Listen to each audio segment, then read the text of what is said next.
ये मैं नहीं कहता, जो सारे नबियों में सबसे अफसल नबी है उसने फरमाया है। जो सारे नबियों में सबसे आला नबी है उस नबी ने फरमाया है कि मेरी निस्बत हुसैन से है। कहो सुभान अल्लाह। क्या फरमाया नबी ने? मेरी निस्बत हुसैन से है और हुसैन की निस्बत मुझसे है, नबी ने फरमाया है। और नबी ने इतना ही नहीं बस किया, बल्कि नबी ने फरमाया, ए अल्लाह मैं हुसैन से मोहब्बत करता हूं, तू भी हुसैन से मोहब्बत फरमा। मैं हुसैन से मोहब्बत करता हूं, तू भी हुसैन से मोहब्बत करना। और इतना ही नहीं, मेरे आका ने इरशाद फरमाया, ए अल्लाह जो हुसैन से मोहब्बत करे तू उससे भी मोहब्बत फरमा। सुभान अल्लाह, तू उससे भी मोहब्बत फरमा। और इसी के अगेंस्ट नबी ने इरशाद फरमा दिया, जो हुसैन से दुश्मनी करेगा ना, गोया कि वो उसने हुसैन से दुश्मनी नहीं किया, बल्कि वो हुसैन से दुश्मनी नहीं बल्कि रसूलुल्लाह से उसने दुश्मनी की। और जिसने रसूल से दुश्मनी की है उसने खुदा से दुश्मनी की है। और जो दुश्मने रसूल होगा, जो दुश्मने खुदा होगा, खुदा की कसम वो लाख सजदे करता रह जाए, वो लाख तिलावत करता रह जाए, वो लाख हज करता रह जाए, वो लाख ज़कात कर निकालता रह जाए, वो कभी कयामत तक ये उम्मीदें लगाना छोड़ दे कि वो जन्नत में दाखिल किया जाए, वो कभी जन्नत में दाखिल नहीं किया जाए। कोई सवाल करने वाला कर दे, मौलाना कैसे आप कह रहे हो? तो अगर स्टेज पे बैठे हैं हुफाज़े किराम तो उनसे पूछो रब का कुरान क्या कहता है, परवरदिगार आलम की किताब क्या कहती है, तो कुरान जवाब देगा, इन्नल्लज़ीना युज़ूनल्लाह व रसूलहु लअनहुमुल्लाहु फिद्दुनिया वल आखिरा व अअद्द लहुम अज़ाबन मुहीना।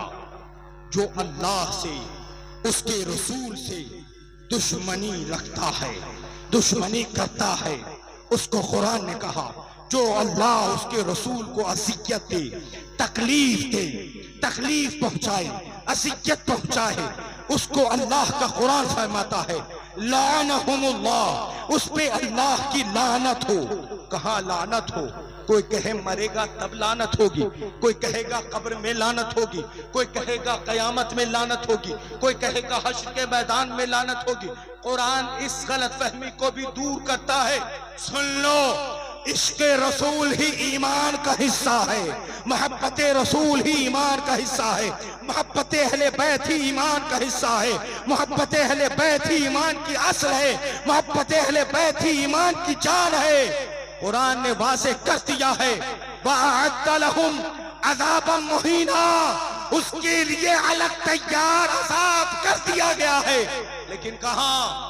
दुनिया में, कब्र में, हश्र में। तो कुरान ने इसको वाज़ेह कर दिया है, लानहुमुल्लाह, उस पे अल्लाह की लानत हो, फिर दुनिया, दुनिया में भी, वल आखिरा, और आखिरत में भी, वअअद्द लहुम अज़ाबन मुहीना, और उसके लिए एक अलग अज़ाब तैयार कर रखा गया।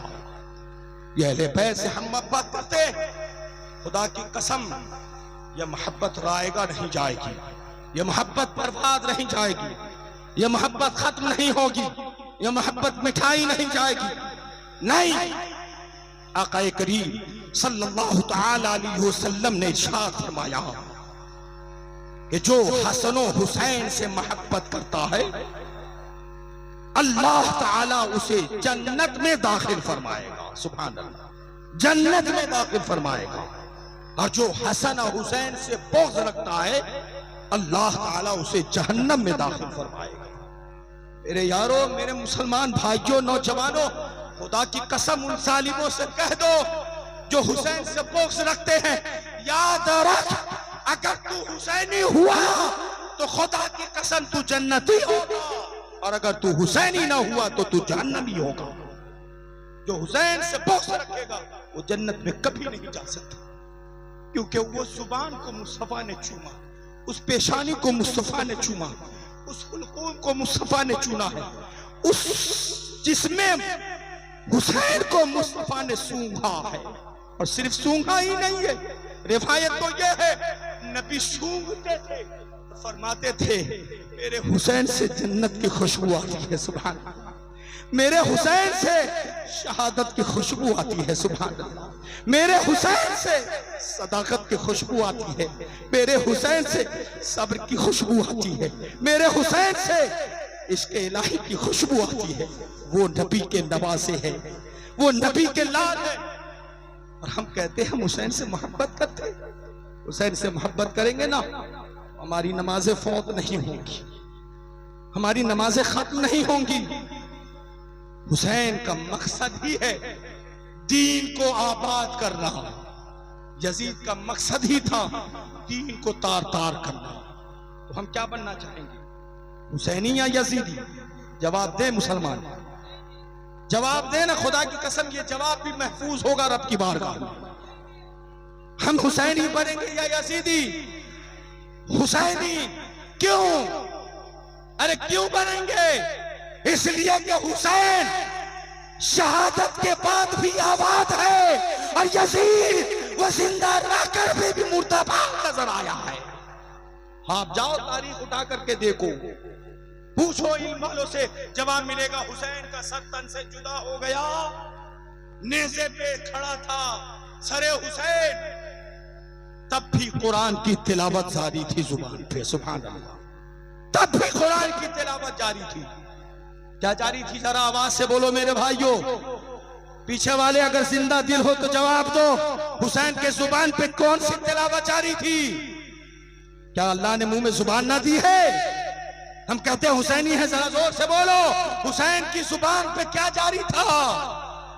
कुरान की तिलावत जारी थी। तो हुसैन की शहादत भी यही जवाब देगी।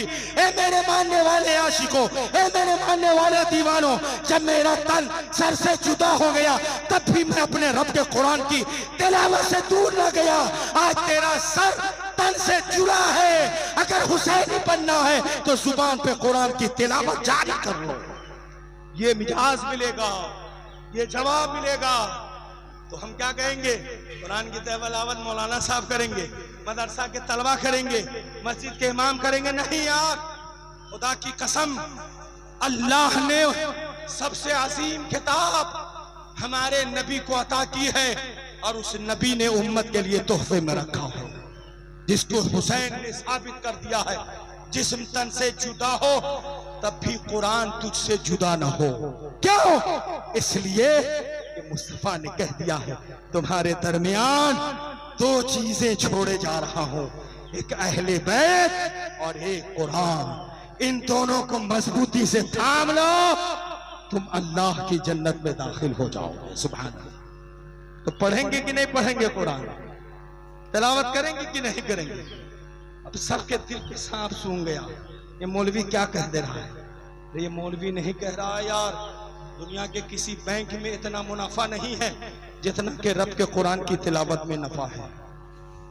दुनिया के किसी बैंक में इतना फायदा नहीं है जितना अल्लाह के कुरान के एक हर्फ में हमें फायदा मिलता नजर आ रहा। आप कहोगे कैसे? अगर कोई कहता है अलिफ लाम मीम, मुस्तफा फरमाते हैं उसने महज सिर्फ 3 हर्फ की तिलावत नहीं की, 3 हर्फ की तिलावत नहीं की, बल्कि उसने जाहिरी 3 हर्फ की तिलावत की, बातिन में उसने 9 हर्फ की तिलावत की, यानी 9 हुरूफ की उसने तिलावत की है।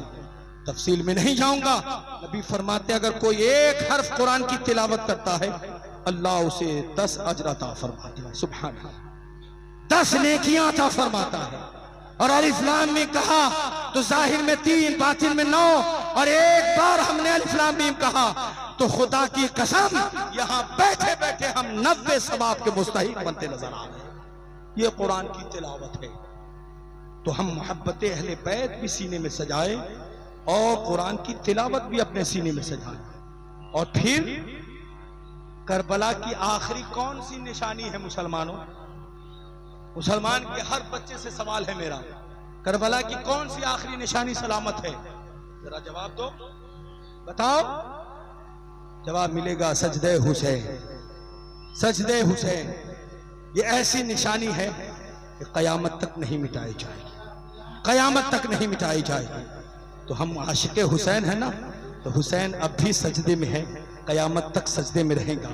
कम से कम अगर अल्लाह के अजान की आवाज आए ना तो कम से कम हम हुसैन की मोहब्बत में अपनी पेशानी को सजदे में डाल लें।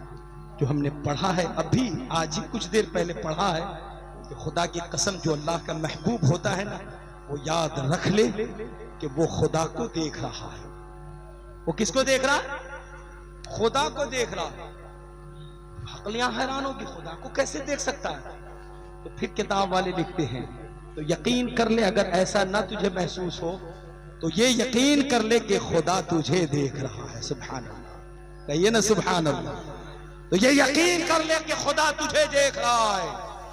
तो जब यकीन हो जाएगा तो हम कहीं भी हो, अजान की आवाज हो, हम रब की बारगाह में हाजिर हो जाए, मेरी निगाह खुदा को देखे ना देखे, लेकिन ये दिल कह दे कि मेरा खुदा मुझे देख रहा है। कहां देख रहा है? रुकू में देख रहा है। कहां देख रहा है? सजदों में देख रहा है। कहां देख रहा है? सुभान रब्बियल आला की तस्बीह में देख रहा है। कहां देख रहा है? सुभान रब्बियल अजीम की तस्बीह में देख रहा है। पूछो हुजूर से, या रसूल अल्लाह, मैं खुदा से करीब होना चाहता हूँ, मैं परवरदिगार से करीब होना चाहता हूँ। या रसूल अल्लाह, मैं कैसे करीब होऊंगा? मैं सबसे ज्यादा खुदा से कहाँ करीब होऊंगा? कहाँ मैं अपने घर में करीब होगा, या बाजार में करीब होऊंगा, या दुकानदारी में करीब होऊंगा, या तिजारत में करीब होऊंगा, या दोस्त की दोस्ती में करीब होऊंगा, या किसी दुनियावी तालीम में करीब होऊंगा? तो मुस्तफा फरमाएंगे, नहीं दीवानो, खुदा से करीब होना है ना, एक ही मकाम है, एक ही जगह है, एक ही पैलेस है जहां बंदा खुदा से सबसे करीब होता है। या रसूल अल्लाह, वो जगह कौन है? तो नबी फरमाएंगे, बंदा जब सजदे की हालत में होता है तो वो खुदा से सबसे ज्यादा करीब हो जाता है, सबसे ज्यादा करीब हो जाता है। तो करीब होंगे कि नहीं होंगे? अरे होंगे कि नहीं? कोई कहे मौलाना साहब, खुदा से करीब होने से क्या फायदा होगा? क्या फायदा होगा? तो आप उन्हें जवाब दे देना, अरे इज्जत तो वही देता है। सुभान अल्लाह, कहे ना सुभान अल्लाह। इज्जत कौन देता है? अल्लाह रब्बुल इज्जत न देता है। इज्जत वही देता है, जिल्लत वही देता है, रिस्क वही देता है, शोहरत वही देता है, ताकत वही देता है, कुव्वत वही देता है, तवानाई वही देता है, इज्जत व वकार के साथ साथ सांसें वही देता है, जिंदगी वही देता है। और पूरी कायनात में अगर अल्लाह ताला मुझे हर कुछ को आसानी से अता कर दिया है तो याद रखे, अगर भाई है ना, भाई एक जगह साथ छोड़ देगा, बहन है ना, बहन एक जगह साथ छोड़ देगी, बाप है ना एक जगह साथ छोड़ देंगे, ब्राह्मण है ना एक जगह साथ छोड़ देंगी। अगर तन्हा सफर कर रहे हो ना, सब साथ छोड़ देगा, लेकिन अल्लाह ताला की जात कभी तन्हा नहीं छोड़ सकती है, कभी तन्हा नहीं छोड़ सकती है। बल्कि हदीस पाक में है, अगर कोई बंदे मोमिन अल्लाह की तरफ यानी दीन इलाही की तरफ यानी इबादत की तरफ यानी शरीयत की तरफ अगर कोई एक कदम बढ़ाता है, अल्लाह ताला अपने रहमते कामला से बंदे की तरफ 72 कदम बढ़ता हुआ नजर आता है। सुभान अल्लाह, 72 कदम। मेरे भाइयों, हुसैनी बनो लेकिन साथ में कुरान को थामो, हसनी बनो साथ में कुरान को थामो, अली के गुलाम बनो साथ में कुरान को थामो, नबी के गुलाम बनो साथ में कुरान को थामो। और कुरान यही कहेगा, इन्ना सलाता तन्हा अनिल फहशाई वल मुनकर। शराब से अगर तुम अपने जुबान को लबरेज किए हो, नमाज में आ जाओ, शराब छूट जाएगी। बुराई में जिंदगी को डाल दिए हो, नमाज में आ जाओ, बुराई टल जाएगी। नापाकी की जिंदगी अख्तियार कर लिया हो, नमाज में आ जाओ, तुम खुदा की कसम पाक हो जाओगे। माँ बाप के नाफरमान बन चुके हो, नमाज में आओ, माँ बाप के फरमाबरदार बन जाओगे। इसलिए कि रब का कुरान हमें चीख चीख कर कह रहा है, इन्ना सलाता तन्हा अनिल फहशाई वल मुनकर, कि बेशक नमाज बेहया बुरी बातों से रोक देती है, बेहया बुरी बातों से रोक देती है। इसलिए अगर एक और निशानी बताता हूं, अगर आप नमाज की तरफ ना पढ़े ना, तो यकीन कर ले, ये जुबान झूठा दावा करती है कि हम हुसैनी हैं, ये जुबान झूठा दावा करती है कि हम हसनी हैं, ये जुबान झूठा दावा करती है कि हम अली के चाहने वाले हैं। वरना अगर नमाज छूट जाए ये दावा गलत होगा, नमाज सीने से लग जाए ये दावा सच्चा होगा।